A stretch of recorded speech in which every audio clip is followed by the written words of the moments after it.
Hello, everyone. How are you doing today? I'm doing pretty good. I'm feeling pretty good. Feeling pretty jazzed up. Freddie, who are you talking to? I don't know. I wanted to give that little. You need to you need to project. It's a podcast. It's not Mr. Rogers' Neighborhood. You know, Joe Rogan says you want to be the guy that try to be the guy that you are when you're trying to get laid. Okay, try to be that guy. What's going on, guys? Thanks for watching the podcast. What's up? My best friend has a Lamborghini. So my name is Freddie Hernandez. You may know me as Tavarish, and my partner here, his name is Andrew Howell, and you might know him as Andrew Howell. That's right. I have been in a podcast for a little bit. All right, so this is the Rent Everyday podcast. We talk about cars. We talk about a lot of other things. We talk about car culture, and today, actually, I was thinking of going off of something we talked about in the last episode, and that was automotive journalism. And I want to segue into YouTube. Okay. Because YouTube is how a lot of people are watching us now. Mm-hmm. Well, I don't know how many people. I don't know if that's a lot. All three of them. Yeah, all three. The half dozen of you that are viewing this right now, thank you so much. A quarter dozen. And you prosperous little guys. I want to kind of set some ground, not set some ground rules, but give a little bit of advice as far as what to do with the YouTube channel, maybe how to start automotive journalism. And how to brand yourself. So I want to talk to you about branding because branding is your thing. I enjoy branding. It's fun. Yeah. So what's the most important thing? Like, let's say I want to start a brand. Okay. And it's going to be me talking about cars, and it's going to be reviews or whatever. Like, what's the most important thing that I can do to kind of put myself out there? Like, what do I need to? In my opinion, one of the most important things is consistency. Right. Having everything be cohesive, where someone could drop in on a video and immediately know, oh, hey, this is a Tavarish video. Right. You gotta like establish your aesthetic, bro. Okay. Well, what does that mean as far as aesthetic? Is that just like editing style? Is that you can use an overlay, like an Instagram filter or something? It's editing style, shooting style, choice of music, choice of fonts and colors of fonts and all sorts of cool stuff. Yeah. So for instance, with this podcast, we kind of decided on like at least for a little bit, an 80s retro kind of thing. Right. Just, we just want to have fun with it, man. Yeah. So, so that would be considered an aesthetic, a sure. branding choice, if you will. One of the, in my opinion, one of the best like brands or examples of branding right now is Hoonigan.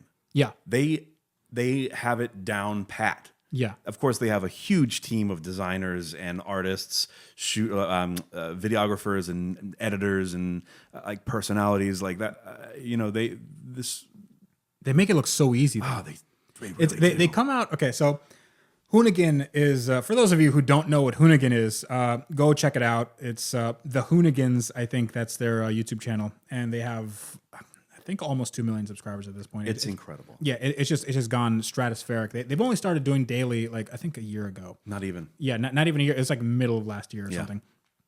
They have just really, really good, really engaging content, and it's all run and gun type stuff. It's so, man, they just kill it. Yeah, the personalities of the people that they have working at their shop, it all just works. Yes, and everyone is kind of their own character. Exactly. Oh man, it's just so good. So one of the people that I most admire in this industry is his name is JF Musial, and JF is the guy behind Drive, the Drive channel.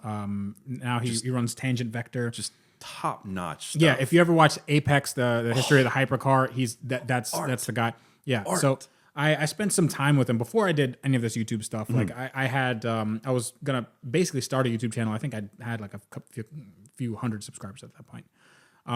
But I had this thing called Off Track, where it's basically a podcast but in a car. So I just drive around in my old S-Class, and then I just invite people and we just talk for a little while. And I ended up not airing that episode just because I think we got lost, and there was some there's some flooding in the area. Yeah, it was like torrential rain. It was actually an interesting episode. Maybe I'll air it at some point. Maybe I'll just put it on whatever. Maybe somebody wants to watch 2 hours of me rambling and trying to drive. But one of the things that he said, for anybody who wants to start a YouTube channel or wants to kind of make their way in the world, it's all about storytelling. Oh, absolutely. So it's not about equipment. Obviously, you want to have some sort of standard of equipment. Like you don't want to film it on a potato. But most times, the phone, That's thing that perfectly fine. the phone is perfectly fine. Man. It has its limitations, of course. Does. Yep. Like you can't, if somebody's talking 20 feet away, your phone's not going to pick it up. But if you're doing a vlog and you're talking right into your phone, that is perfectly fine. Totally perfect. I mean, there are some shots, I've started doing a more vlog format, and some shots when my camera dies because the battery life is pretty bad, some shots are with my phone and nobody's noticed it. And I haven't noticed it either. Exactly.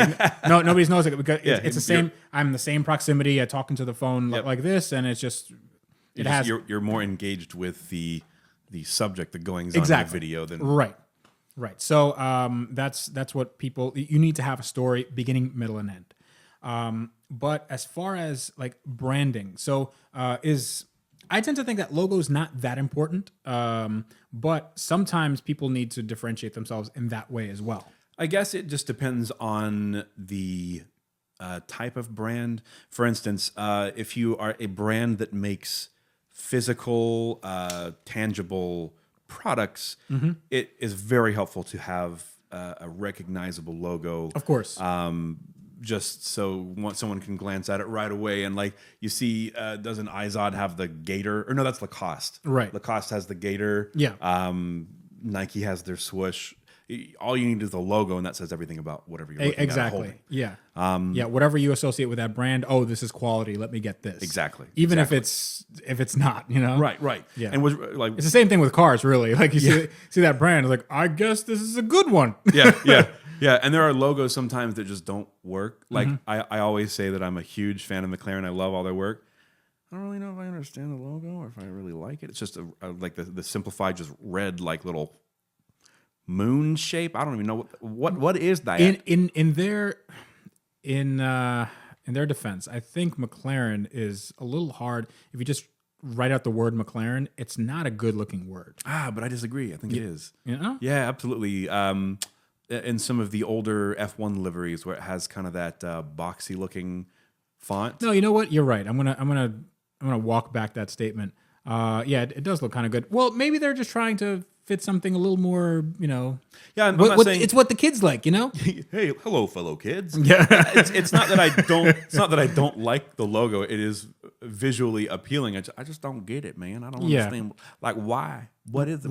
It's not an M. It's not a C. Really, it's like I'm sure if you go to Woking, they'll be like, oh, well, that actually represents 50 years of F1. Hey, man, you got to go to Woking to get woke. That's right. That's why I call it Woking. You got to Surrey on down to Woking because Woking is in Surrey. What's up? That's right. What's up? I love these puns, man. Yeah, I know, right? Okay. Oh, anyway. So, branding is important, but the main thing is story. Main thing is having it's also consistency. Yeah. So make sure you have something that people want to see. And it's important to establish that right off the bat. So one thing I try not to do in my videos, and it has reasonable success because sometimes you mess up, sometimes it's not perfect, but you try to avoid clickbait, right? Right. So a lot of people talk about, like I use clickbait. Now, clickbait it's a contentious issue because it means different things to different people. Right. It's like using the word fake news. If you have if fake it's news. Yeah. Fake news. Yeah, sit down. You fake. Yeah, Sit down. You're fake news, right? So if you have a definition that's broad enough, anything could fall into that category. So anything could be fake news. Like, oh, I don't like that. That's fake news. Wait. Pure life. This water is going to purify my life. Fake news. Yeah, right. Exactly. So it's just like, oh, it's clickbait. Oh, it's salacious or something. Right. Or this is it's sexed up or something. And this is meant to get a good click-through rate. Some people take that as clickbait. So I don't take that as clickbait. When I write that I have when I write a title where it says I have the cheapest X, Y, or Z in the country, I tend to at least try to deliver on that message. Right. The thing that's clickbait for me is when whatever is the title of that video is not in the video, and when it's completely misrepresented. So that would be clickbait. Clickbait has to have an air of misleading your audience. So the thing is with YouTube, you can exploit clickbait quite a lot. Yes. If you have an audience that doesn't care about this stuff. So older audiences tend to care a lot, and they will revolt against you. But if you get a younger audience, if you supplant them for a younger audience, which I think happened to a lot of the kind of bigger vloggers, like their audiences, if you look at their demographics, they're skewing younger and younger. Right. Which is kind of scary. It's kind of scary, but also when you look at their view counts, sort of makes sense. When you look at their videos and like, this guy just went to like the supermarket. Like, it's a supermarket and he has 200,000 views. Like, there's nothing of substance here. Yeah. But or like, hey, he just filled his pool of dry ice. Why would I care? yeah. So like, oh well, it's a reaction of his mom going in a car. Like, okay, I don't see why that has 1 million views, but. Actually, I kind of like reactions of people in fast cars. Sure, but it gets to a point where it's like, oh, sexy Kayla in this, in the 1,000 horsepower Supra, yeah, and you can tell like she's wearing a seatbelt on wrong. Like, dude, if you crash, like she's dead. She's dead. I'm like, just wear the seatbelt, please. Like, I'm sure you have a very nice body, miss, but there is no need to use the belt between your bosoms. Yeah, exactly. And you see the one where it's drifting and it's. Buttons fly off. Yeah, like, yeah. Okay, all right, I get it, but that's just borderline porn, right? Pornderline? It's pornderline. But it's that sort of stuff is stuff what I stay away from, and that actually is not clickbait, because if it actually has what it says, then that's fine. That's more salacious, and that's more. If we're talking about demographics, it's mostly male that watch this. If not, if like nearing 100%, nears makes no difference. It's probably like my demographic. The people who are watching right now, there's a good chance that a good 97% of you are male. I don't know how I knew that. Maybe I'm a soothsayer, but I'm willing to bet that's the case. Well, for the 3% of females that are watching, I'm taken. Sorry. Oh, you. No, you guys are the best. Hopefully, tell your friends and family, and hopefully I don't bore them to tears. But the male audience are very attracted to stuff like that. Of course. And what it does is it short circuits their reason centers. If they have any, if you're a 14-year-old, you have no reason center. Right. It's just go time all the time. Like YouTube, oh boobs. That's all. That's all. Boob tube. Exactly. Yeah. And that's what a lot of YouTube channels gravitate towards. Now, I will talk a little bit about the female automotive YouTubers. Okay. And of which there are how many? 3? They're actually more than you think. So I've been doing a lot of research, and there's a decent amount. However, they fall into a few categories, just like male YouTubers fall. Of course, right. So you have the ones that are there's one. Her name is BMW Selena, and she has like a bunch of E46 BMWs. One of them, she works at a shop, I believe. And she's doing an LS swap in her BMW E46. And I think she just got an M3, and it's really cool. Wow. And one thing I like about this channel is that she doesn't sex it up. It's just about the car and her, like, she likes the car. She likes working on it, and she presents well. Like, just doing the thing. Just like anybody else, right? Yep. Yeah, that's what I like. What I like. There are other ones. I'm not gonna name names. But there are other ones where you see the thumbnail is just literally them falling out of their clothes, and it's like, oh, we went off-roading, and it's just like under boob or whatever, and obviously they have hundreds of thousands, if not millions. Oh yeah, of course. And if you look in the comments, all people are looking for is like, timestamp 6:48. Yeah. Thank me later. Yeah. Yeah. So that kind of stuff, I think that doesn't do well for the community. Obviously, it's fine. I don't care what people do to make money. It's not hurting anybody, and there's a service for it. They're getting paid. I don't care. Yeah. That's fine. It's not for me. I don't watch it. But I think if you're talking about for a community, I don't think that really helps. If you're talking, if you want to improve car content, if you want to make it more inclusive, I'm the furthest from left wing that you can get. But if you want to be more inclusive, and I'd like it to be more inclusive. I like when people just converse and it doesn't matter what race or gender or whatever they are. Yeah. Then I think it's best to sort of tone that down a little bit if I can be. But it does sound Puritan of me. It does sound very. Okay, maybe a little bit, but like I don't know.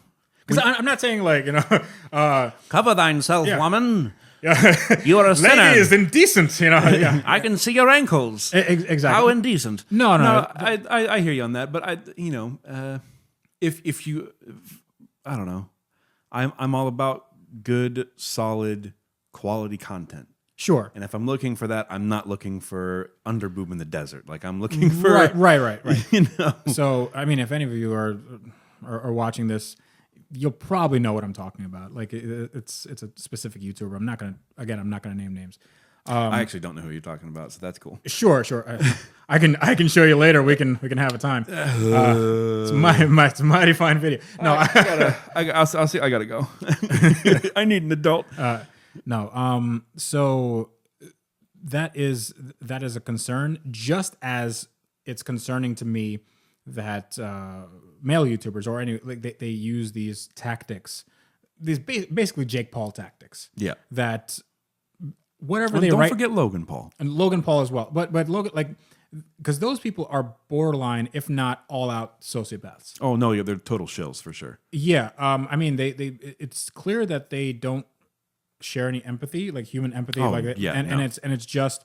It's complete narcissism. Yeah, it's a very, very narcissistic attitude, and I think that's bled over into a lot of, well, not a lot.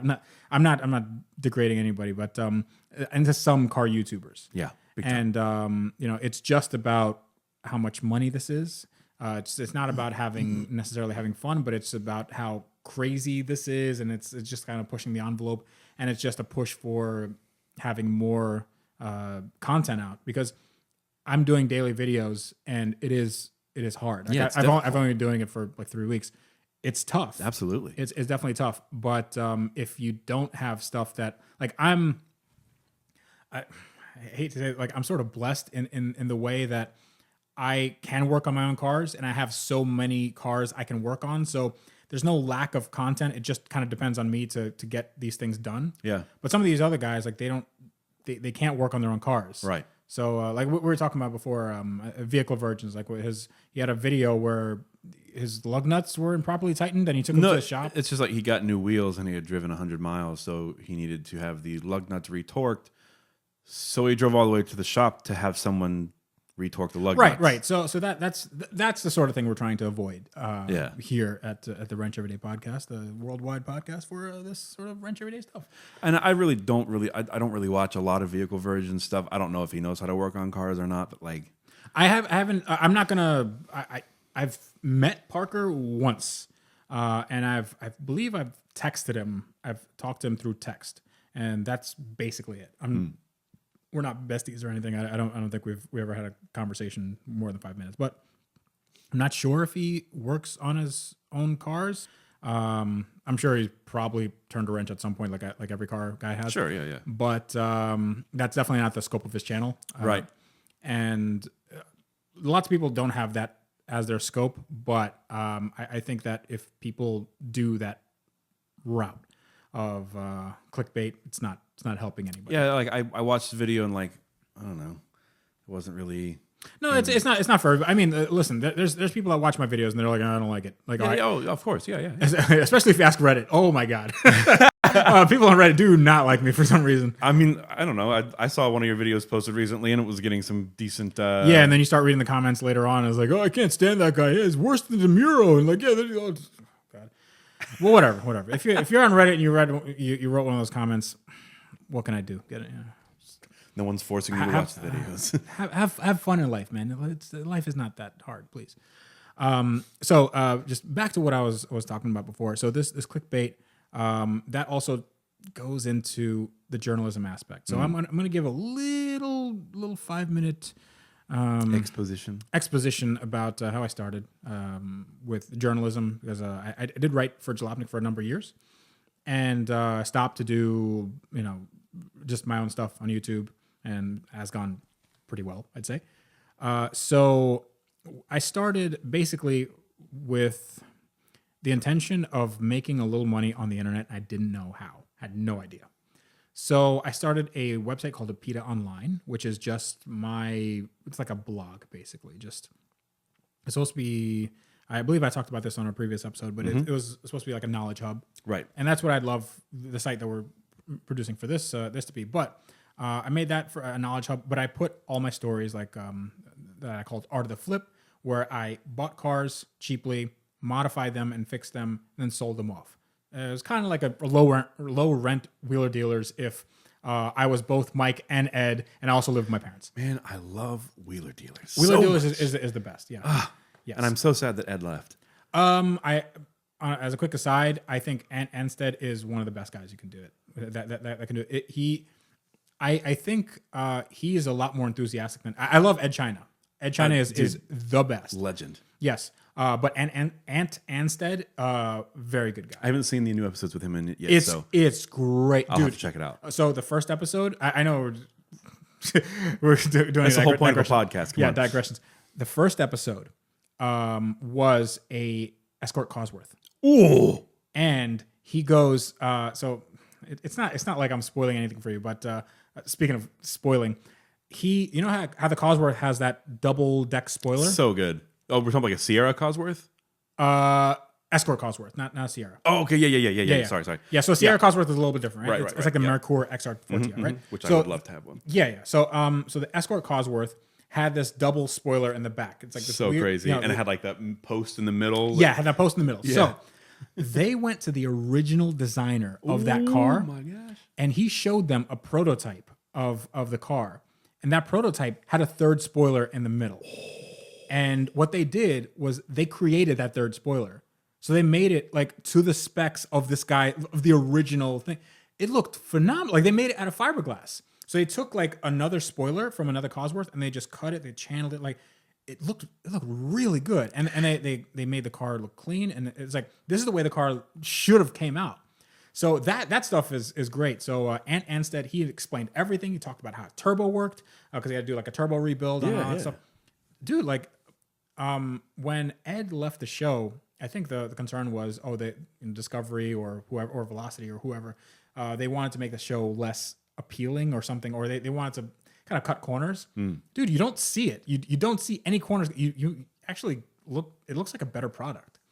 So they have Ant and Mike. It looks like they have a pretty good rapport. That's good. Yeah, it looks like they have really good chemistry. I feel like one of the reasons that Ed left, and I can't remember, I kind of followed the whole thing on social media as it was happening. Something about like it was, he didn't like the direction they were going because it felt a little too like rehearsed or whatever.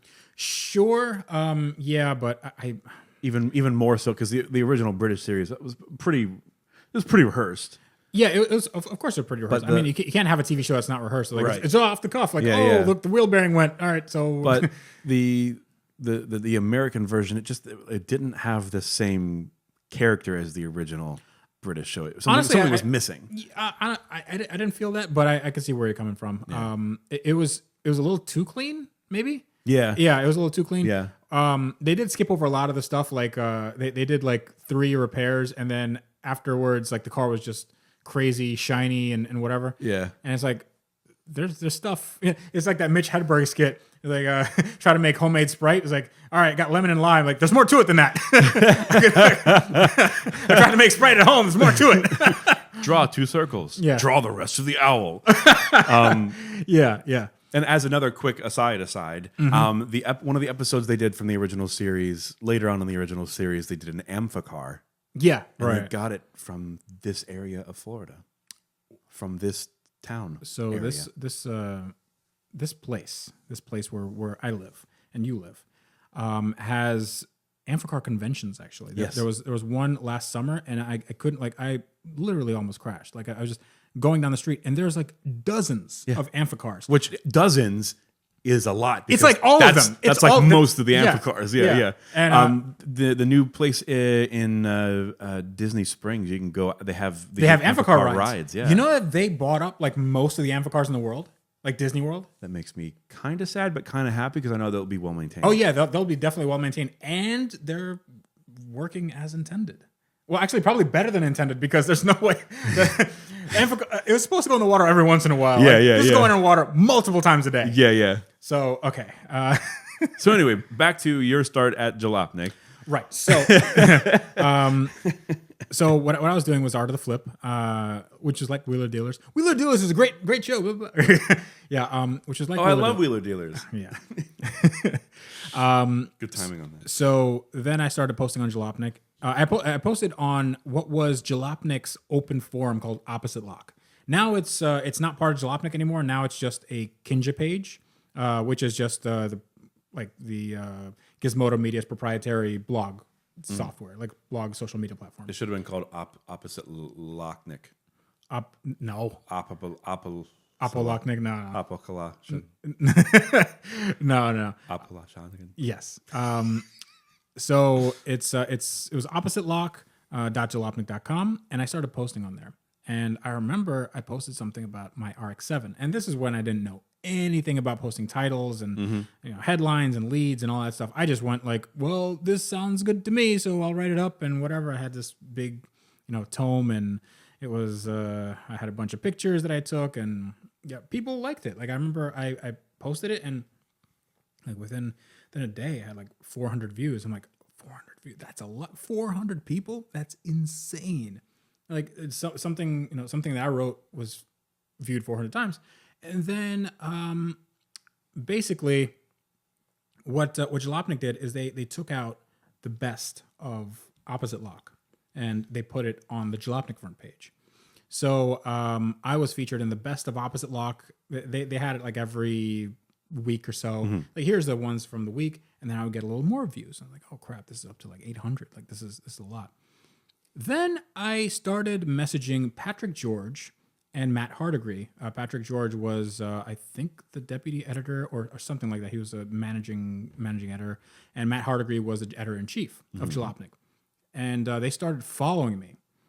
So that meant I could message them. Nice. Right. So that might have been their mistake. But I then messaged them every time I had a story. I'm like, hey, I got a story. Maybe it can run on the Jalopnik front page. And then finally they said, yeah, let's run it on the front page. And when it ran on the front page, it got like in a day, it got like 50,000 views. I'm like, okay, like that's different. Do you see what I'm capable of? Yeah, it was like, well, that's weird. So I started writing these. I'm like, I have a lot of these stories. Like I've done plenty of flips, and they're kind of cool cars, and I can write about them. I just had to work on the titles and stuff. Like I don't really know. Like what sounded good to me is like, oh, this could be like a book title, but it's not going to be the same as a blog title. That once, I had no idea what knowledge gap, like including a knowledge gap in the title was at the time. You want to make sure that people. It's kind of like the mystery box concept that J.J. Abrams talks about with movies, where it's like you have to keep them wanting more. Mm-hmm. You have to have that certain thing that cues that thing in your brain that's like, I want to click that. I want to know. I want to know. Yeah. Because there's something that, So, got a little better with that. Then I started I started writing more. Then I wrote an open letter to Matt Hardigree saying, listen, I've done a bunch of these things. You don't have anybody that writes things like this on your staff. I'd like to join in any capacity. Like I'd like to just be on the team. You don't have to pay me. But I'd like to do this thing, and I wasn't thinking he was going to answer. I didn't think he was going to do anything, but he was like, you know what? We're actually trying this new blog, this new sub blog, and it's called Car Buying. And we're gonna have this other guy, Tom McParland, who's still on there. Really, really nice guy. He does really good car buying advice. But he was like, why don't we have you and Tom run this car buying site? And I'm like, okay. It was like, $500 a month. And I'm like, okay, cool. Let's do it. So then we started running car buying, and I think the first day we got like 100,000 views. Wow. And we started just because right out the gate, I started writing just the good stuff, You run out of that pretty quickly. It's like, oh, they're gonna love this, and like the next day, like, oh no, what do I write? Part 2. Yeah. So I actually we kept going for a number of years, and then car buying was one of the most successful subblogs because there was a bunch of subblogs on Jalopnik at the time. The most successful was it's called Foxtrot Alpha, and they still have that. I'm not sure if they're actively posting on it anymore, but it's basically the military blog. So military equipment, and which is weird for Jalopnik. Because Jalopnik tends to skew politically left, and this was all sort of military, Midas, right? That sort of thing. It never talked about. It just talked about the technical aspects. It didn't really talk about the horrors of war. Right. That It's sort just of like thing. this is the 7.9 liter diesel tank engine. Yeah, exactly. Yeah, like this is the brand new the Osprey is so awesome. Yeah, that was really cool. The Osprey is awesome. The Osprey, I flew in one. I flew in an Osprey. Dude, we went to again. A quick aside. Flew in an Osprey for Fleet Week in New York City. I had to get up at like 4 a.m, and we get to the landing pad, and there was a bunch of journalists and whatever. And Dean Cain was there. If you know Dean Cain, Superman, right? Yeah. So he's Superman. Yeah, he's super into the troops and all that stuff. Super. So yes. So we get there. We get to the landing pad, and there are a bunch of like Black Hawk helicopters. And we're at like I think I was with Mike Balaban at the time, and he asks like, "Hey, can we like take a ride in the Osprey?" And they're like, "We don't know. We don't know if it's gonna be here or whatever. Let's just go on the helicopter." I'm like, fine, whatever. So then they go, "Actually, you can ride in the on the Osprey." I'm like, oh. And everybody, but we had to be the last people out. Just because it's weird, like with the wash and all that stuff, like we had to be the last people. So helicopter comes down, gets everybody else, and then the Osprey comes. And the Osprey is, for those of you who don't know what a Bell Boeing Osprey, V-22 Osprey is, it's a plane and a helicopter put into one. It's a plane decopter. It's a hella plane. It's a heliplane. Oh, it's definitely a heliplane. So it has these propellers that stick out from like huge. Massive. They go right up. They go like to the wingspan of it's huge propellers, and they pivot. So they can pivot up like 90 degrees. They can go straight vertical, and it could do a vertical takeoff and landing like a helicopter. And then it does one of these, and then it flies like a plane. Yep. VTOL for those of you who are vertical takeoff and landing. So just like a Harrier jet, sort of. So just less hairy. Exactly. So we hear this, like, you hear it way before you see it. Yeah. Yeah. Dun, dun, dun, dun, Yeah. dun. You feel it in your chest. Yeah. And obviously they don't turn it off to let people on. It's still going. So we have these safety vests. We have there's a picture of me somewhere on social media where I just have like safety vest and helmet and whatever. And we go on this thing, and you have to wear hearing protection because you will go, like, it is insanely loud. Like, you will get hearing damage. The funny thing is it can't fly that high because it's not pressurized. Right. So you can only go up to sort of 8,000 feet is the window. But we went off the bay, and then there was an aircraft carrier, not an aircraft carrier, but it was like a destroyer, a Navy destroyer. And we went there, and we did like some passes, some low swooping passes. Oh, it was so good. There's Mike Balaban actually made a really good article on Jalopnik on Foxtrot Alpha about flying in the Osprey, and I made all the pictures, and dude, that was one of the best experiences ever. That's so cool. Ever. It was so nice. I mean, those, don't get me wrong, those are really sketchy. Like a bunch of Marines died like on those, like they crashed a bunch. Yeah. But if it's kind of like a BMW, like if it works, it's good. Oh yeah, absolutely. You don't want to be on one when it breaks, but when it works, it's so good.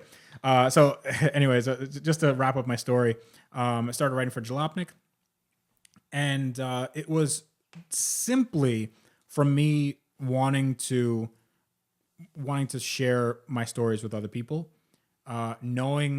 finding out how to convey the ideas that I had in my head and putting them down into text and words. That is really, really important, and make sure you do it early and often, because what a lot of people do, and I've had, when I worked at Jalopnik, work with Jalopnik, I was an independent contractor. I wasn't an employee. And just for those of you who I wasn't, like, he was fired. Like, no. So when I worked with them, I got a lot of pitches from people, writers and whatever, and most of them were good. Most of them were very good. The problem is, a lot of people can write like one or two good things, and it's it can happen, and it's like, oh, I poured out my heart, and this is really good. It's a nice story, all that stuff. That's great. Problem is, do that every day. That's the issue. It's like some people can bang out a really good YouTube video, right? Make it super. You can probably make a Top Gear video if you had enough time, like by yourself. The problem is, for you to do that every week, now that's an issue because like there's not enough time. You don't have the resources and whatever. So the big challenge was just to have consistency. So what I did on Jalopnik especially is just I had series of I had this thing where it was like you can buy this car for this. Like you can buy 500 horsepower S-Class for the price of a Honda Civic, and then those did really well. And I can write those in 20, 30 minutes by just looking on eBay and just doing some research.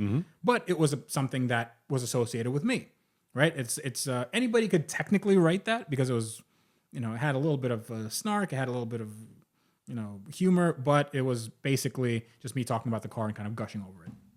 But what I tried to do was to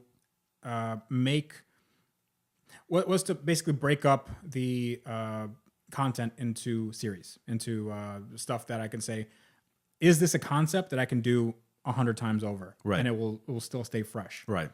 So that's a lot what I do, like with the YouTube stuff. That's sort of what I'm doing. Like I bought the cheapest this, and here's what I'm doing with this, and blah blah blah. And it works for a lot of YouTubers. I mean, Tyler Hoover, he's had lots of success. Doug DeMuro basically does the same video twice every week. Yeah. It's everybody knows what they're getting with Doug DeMuro, and he's killing it. And it's like those are some of the most cathartic videos to watch for some reason. Right. It's just satisfying to watch. Yeah, it's very satisfying. He's a for what everybody like. The thing is, I see a lot of people like crapping on Doug. Like he's a good presenter.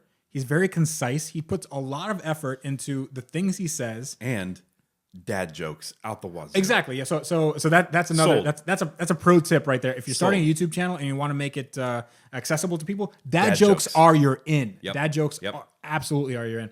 I made a joke today about the video that you guys can know when we made this podcast, but I made a video about everything wrong with my Lamborghini, and the first thing was just a Ty Lopez joke. It's just I went here in my garage, like kind of doing that thing. And that did really well. People really liked it. I thought it was a corny joke. But I was like, I should probably do it. Like I should just try it. If it fails, it fails. Man, who cares? Memes, they make dreams become reality. Yes, that is very true. But dad jokes definitely rule the roost, especially with a demographic like this. Oh yeah. I wager that Doug's audience is a lot older than someone like a Vehicle Virgins or a TJ Hunt. Yep. And I think that if Doug started doing clickbait articles, not articles, clickbait videos, then they would revolt. But I think if someone like Vehicle Virgins or TJ Hunt, like their whole thing is basically clickbait, and they're the people who watch those people don't care. Yeah. Yeah. So it's just a different thing. Like my audience usually skews a little older. It's like 25 to 34, like basically us. Yeah. It's just, we're talking to us. Yeah. And there's a little bit older, maybe like 45 or whatever, but not too much in like 13 to well, to be fair, like this, like, the younger guys, they want that hype. They want that, they want that, something to like fanboy over. Sure. Yeah. Whereas I feel like, our audience will be more people that like to do the same thing, like to actually just work on their cars, are a little more mature. Maybe. Yeah. It could be. I think that life gives you a lot of perspective, and that changes the kind of videos you watch. Yeah. I know that when I was 14, you would watch crap. Like I remember my sister, her transformation, like she's 21 now, and from her, just watching what she watched when she was 13 or 14, it's like this is a completely different person. Yeah. It's like the 21-year-old would never watch what the 14-year-old watches. Yeah. So I think that there's a delta there. Yeah, you know? and sometimes like I'll catch myself watching like a TJ Hunt or one of those. There's nothing wrong with Right. Yeah. But I'm saying like I'll catch myself watch one of those videos and like I would almost feel like I would be embarrassed if someone walked in the room because I'm just like I'm watching this like basically kid talking about his like the cars and stuff and I'm just no. I see. I don't see it like that necessarily because I've worked with Adam LZ and I know that his stuff is mostly younger audience. I worked with him as well, but you know, he again I haven't really watched a whole lot of like TJ Hunt or whatever. I don't feel like they work on their cars too much. They usually they have a shop. They do? Yeah, they do. Okay. So they didn't have a lot of wrenching experience, but they're learning. So which is really good. That's cool. And I think that's they're bringing that to a lot of. I've talked about this with Chris from BS for Build, and he's really good friends with TJ Hunt, and he's been to their shop a bunch of times, and he's like, yeah, they didn't really know how to wrench at first, but they learned, and they put that more into their YouTube channel, and that I think that's always good. That's cool. It's just I think when you're not doing like when you're not trying to sort of evolve a little bit or it's just maybe it's just a demographic that doesn't apply to me. That's why I don't really care about it. Like I don't religiously watch Doug DeMuro videos. I do. Yeah. I mean, a lot of people do. A lot of people do. It's so good. Yeah, a lot of people do. It's just it's not exactly my cup of tea, but I'm not gonna like. I'm not putting it any against anybody if they watch that kind of stuff. So it's the same thing with my videos. There's a lot of people who don't want to watch my videos. Fine with me. Yeah. And it's okay. But I think that just to sum it up, because I'm just going around in circles again. I'm just rambling, like just all nonsense. With journalism, with YouTube, the way you start is just by doing. Yep. You start off by doing. It doesn't matter what equipment you have. Doesn't matter how many viewers or subscribers. Just create content. Yeah, create content. It's gonna suck. Yep. At the beginning, it will suck. Whatever you do. We'll probably look back on these episodes 6 months. Oh, from these now are going to be garbage. Oh yeah, absolutely, totally. This is garbage. Bad, yeah. I watched one of my early videos. I'm like, oh. I went back and watched a few of my first like attempts at doing actual videography, and I'm like, yeah. Oh boy, should I put this on like an unlisted? Or Yeah. You really think about that. So I wrote a tweet. I said, if you release a video, you're like, I really worked hard on this. I hope people watch it. And then like, a month later, you look back on that same video. I was like, oh man, I hope nobody watched that. Yeah. I hope nobody saw that video because it's so bad. Yeah, but again, it's all about evolving. But you have to have consistent quality. So some people think, oh, it's just YouTube is quantity over quality, and that's what a lot of people said that when I said I'm going daily. They're like, oh, all your quality is going to go down, and we don't want daily. We'd rather have one video a week, but you have something good. But now nobody's saying that. Yeah, nobody's saying that. Like you bring out a car that people like. You bring out you start doing things like just trust this. It can be both. Yep. You can have quality and quantity, and that's kind of the key to growth. If you can go daily, that would be great. It's really hard, especially when you don't have any other source of income. That is really, really hard. If you have mommy and daddy's money, it's easier. But I didn't have any of that. So going daily is pretty hard. But the same thing goes for automotive journalism or journalism in general or anything in a creative field. You just have to find a way to keep it going. And oddly enough, the more you do it, the less you have trouble coming up with ideas. Oh, yeah, absolutely. So I remember when I started with Jalopnik, I was thinking, all right, tomorrow is the day I run out of ideas. Like that's because I was like, okay, I have this idea for a video article series. And that's great. Okay, when that's run this course, like, what am I going to do? Like, I don't know. I don't know. I'm just out of ideas. What else can I do? Yeah. I already talked about this car. What can I do? Yeah. But you come up with stuff. You come up because you live life. You have experiences. And just like with a podcast, like when we first started with this podcast, I'm like, can we really like talk about stuff? Oh, yeah, we can. For that much? And then you're like, yeah, Yeah, you can. Yeah. You just talk. You just talk, and you have insights on things, and it's two different people. We have different pasts and whatever. We can bring that into the conversation. So, yeah. So, I mean, do you have anything to add on that front? Well, that's No, I don't. okay. Good.